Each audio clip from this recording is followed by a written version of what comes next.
உன்னை தனித்து விட்டுட்டாருன்னா உனக்காக பெரிய காரியங்களை செய்ய போறான்னு அர்த்தம். அன்னை எலியாவ தேவன் தனித்து விட்டார். ஒரு ஆமென் சொல்லுங்க. அவன் சொல்றான், நான் மட்டும்தான், நீயும் 450 பேரோடு இருக்கிறாய். தனித்து விட்டா. நீ பைபிள நல்லா படிச்சு பாருங்க.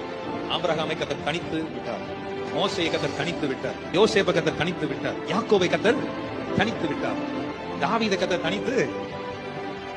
யாரெல்லாம் தனித்து விட்டாரோ அங்க பெரிய ஸ்பார்க் இருக்கு. சொல்லுங்க. மனுஷன் உன்னை விட்டுட்டா, மனுஷன் உன்னை விட்டுட்டா நினைக்காத. தனித்து விட்டுட்டாருன்னா தூக்கி வேற லெவல்ல பயன்படுத்த போற. வெறுமையின் பாதையில உங்ககிட்ட ஒண்ணு இல்லைன்னு தெரியும், ஆனாலும் வந்து உன் கூட இருந்து உன்னை ஆசீர்வதித்தார். வேதத்துல பாருங்க, முதல் அற்புதமே எடுத்துக்கோங்க. கானா ஒரு திருமணத்துக்கு இயேசு போகிறார். அங்க வெறுமையை அறிந்தாரு, தண்ணீர் திராட்சரசம் குறைவுபட்டதை பார்த்தாரு, அற்புதத்தை செய்தார். அங்க ஒண்ணு இல்ல, அற்புதத்தை செய்தார். பல பிரசங்கத்துக்கு இயேசு போகிறார். பிரசங்கம் பண்ணி முடிச்சோன்னே ஜனங்கள் அங்க எல்லாரும் பசியோடு இருக்கிறாங்க.